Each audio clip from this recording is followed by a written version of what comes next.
အားလုံးပဲမင်္ဂလာပါအခုဗီဒီယိုကဆောက်လုပ်ရေးလုပ်ငန်းသုံးဘီလက်မြေတဲကြောက်ရည်အသုံးပြုပုံကိုပြပြပေးသွားမှာဖြစ်ပါတယ်အစာအုပ်ဆောက်တဲ့ခါမှာအာစီစာအုပ်ပဲဖြစ်စေရိုးရိုးနေရန်ကဲအိမ်ပဲဖြစ်စေ steel structure အစာအုပ်ပဲဖြစ်စေဘီလက်မြေကမပါမဖြစ်အသုံးပြုရတဲ့ material တစ်မျိုးဖြစ်ပါတယ်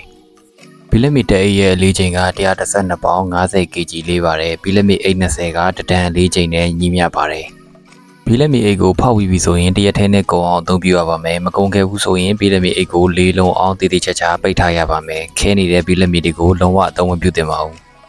ဘီလက်မြေအိတ်တွေကိုမြေကြီးပေါ်မှာတိုက်ရိုက်ထားလို့မရပါဘူးတစ်သားခုံတုံးတွေကိုတခြားခင်းပြီးတော့ချပြီးထားရပါမယ်မိုးကာနဲ့လုံခြုံစွာအုပ်ထားပေးရပါမယ်အမိုးကမရှိဘူးဆိုရင်အမိုးကအောက်မှာတည်တည်ချာချာလုံခြုံစွာထားရှိရပါမယ်ဘီလက်မြေကိုတူလောင်ထားမယ်ဆိုရင်အချိန်ကြာလာတာနဲ့အများ strength ကျလာပါတယ်ဘီလက်မီတဲက3လကြာပြီးတဲ့အခါမှာ20ရာခိုင်နှုန်း6လကြာပြီးတဲ့အခါမှာ30ရာခိုင်နှုန်းတစ်နှစ်ကြာပြီးတဲ့အခါမှာ40ရာခိုင်နှုန်းနဲ့2နှစ်ကြာပြီးတဲ့အခါမှာ50ရာခိုင်နှုန်းအထိအရေးအသွေးကျဆင်းသွားတတ်ပါတယ်မြန်မာနိုင်ငံမှာတော့ ordinary Portland cement ကိုသာအသုံးပြုလို့ရှိပါတယ်မြန်မာနိုင်ငံမှာအသုံးပြုတဲ့ဘီလက်မီအမျိုးအစားတွေကိုရေပူအားအပြင်ဆိုရင် 32.5 glass cement 42.5 glass cement နဲ့ 52.5 glass cement ဆိုပြီးတော့သတ်မှတ်ထားကြပါတယ်32.5 42.5 နဲ့ 52.5 ကလပ်တွေဆိုတာက28ရက်အတွင်းမှာတက်လာမဲ့ဘီလက်မြေရဲ့ strength တွေကိုကိုစားပြုဖော်ပြပေးထားတာဖြစ်ပါတယ်။မြန်မာနိုင်ငံမှာအသုံးပြုများတဲ့ 42.5 ကလပ် cement ကိုအုပ်စီရဲ့နေရာတွေ plaster ချောတဲ့နေရာတွေမှာအသုံးပြုမယ်ဆိုရင်ပိုပြီးတော့သင့်တော်ပါတယ်။ 52.5 ကလပ် cement ကိုတော့ရေနဲ့အမြဲထိတွေ့နေတဲ့နေရာတွေအစိုးတက်များတဲ့နေရာတွေငလင်တန်းတဘာဝဘေးအန္တရာယ်ဖြစ်တတ်တဲ့နေရာတွေနဲ့ RC ပင်ဒီစောက်တဲ့နေရာတွေမှာအသုံးပြုသင့်ပါတယ်။ Magnet construction material ဆောက်လုပ်ရေးပစ္စည်းကတော့တဲဖြစ်ပါတယ် concrete strand ကတဲပေါ်မှာတဲကောင်းကောင်းပေါ်မှာတိုက်ရိုက်မှုတည်နေပါတယ်တဲတွေကရွှွနှုံးတရွက်အမိုက်တွေအပြင်တခြားသောမတန်ရှင်းတဲ့အရာတွေကကင်းစင်တန်ရှင်းနေရပါမယ်သူတို့ကို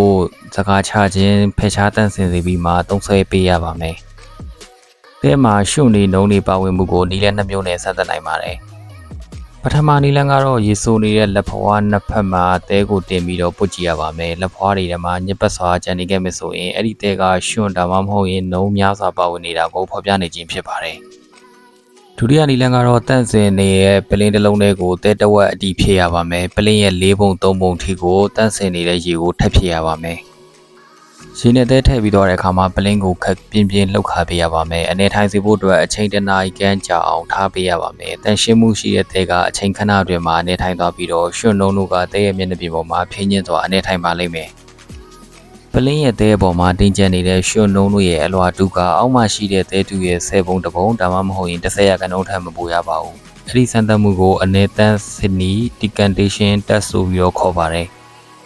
တဲမှာရွှွနှုံးများစွာပါဝင်ပါကရေနဲ့ဆေးကြောတန့်စင်ပြီးမှအသုံးပြုသင့်ပါတယ်။ quality မကောင်းဘူးဆိုရင်တော့တဲကိုမှာယူတဲ့နေရာမှာနေရာပြောင်းပြီးတော့ဆိုင်ပြောင်းပြီးတော့မှာယူခြင်းတွေလှုပ်ဆောင်သင့်ပါတယ်။အဲ့ဒီလိုမှမဟုတ်ရင်ရောစာ strand ကြပြီးတော့ပုံမကောင်းနိုင်ပါဘူး။နံပါတ်3 construction material ဆောက်လုပ်ရေးပစ္စည်းကတော့ aggregate ကျောက်ဖြစ်ပါတယ်။ကျောက်က concrete ရောစာအဖြစ်အသုံးပြုတဲ့နေရာမှာဆင်ခြင်မှုရှိခြင်းအရွယ်စားမှန်ကန်ခြင်းတို့ကအလွန်အရေးကြီးပါတယ်။အသုံးပြုမဲ့ကျောက်ကကျောက်စရစ်ခဲဖြစ်စေခွဲကျောက်ဖြစ်စေအမိုက်တရိုက်တွေဖုံသေးတွေကနေကင်းစင်စေဖို့အတွက်လှုပ်ဆောင်ပေးရပါမယ်လိုအပ်ပါကရေနဲ့တက်စင်အောင်ဆေးကြောပြီးတော့အသုံးပြုသင့်ပါတယ်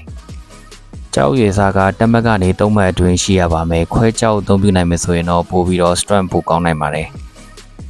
နံပါတ်4 construction material ကတော့ water ရေဖြစ်ပါတယ်။တောက်သုံးရေရနိုင်တဲ့ drinking water ကို concrete ဖြောဆက်ခြင်းလုပ်ငန်းတွေမှာအသုံးပြုသင့်ပါတယ်။ပင်လယ်ရေ၊ဆားငံရေတက်ပါတဲ့ရေကိုလုံးဝအသုံးမပြုသင့်ပါဘူး။လုပ်ငန်းအတွက်ရေကိုတန်ရှင်းစင်ကြယ်တဲ့ပေပါဘုံခုံတွေနဲ့မိုးကာစားတွေကိုကာရံပြီးတော့ပြုလုပ်ထားတဲ့ရေကန်တွေမှာစနစ်တကျသို့လောင်သုံးစွဲသင့်ပါတယ်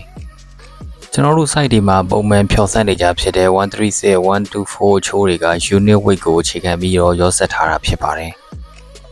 136 124အချိုးကွန်ကရစ်ဖြောက်ဆက်တဲ့နေရာမှာ water cement ratio 0.46 ကလုံးရကန်ရအကောင်းဆုံးဖြစ်ပါတယ်။ water cement ratio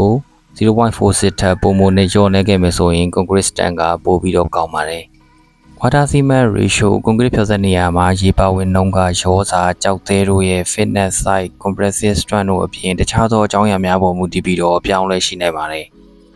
ဆောက်လုပ်ရေးလုပ်ငန်းခွင်မှာဘီလက်မီတဲဖြောဆက်ဖို့အတွက်သုံးစွဲရမယ့်ရေပမာဏက 5.06 ဂါလန် or 22.77 လီတာဖြစ်ပါတယ် ဆောက်လုပ်ရေးနဲ့သက်ဆိုင်တဲ့ဗီဒီယိုလေးကိုကြားနေတဲ့ဆိုရင်တော့ channel ကို subscribe လိုက်ရန် comment တွေပြုလုပ်သွားပေးကြပါအခုလိုနောက်ထပ်ဆောက်လုပ်ရေးနဲ့သက်ဆိုင်တဲ့ဗဟုသုတတွေနဲ့ပြန်လည်ဆုံတွေ့ကြပါမယ်အားလုံးကျေးဇူးများတင်ပါတယ်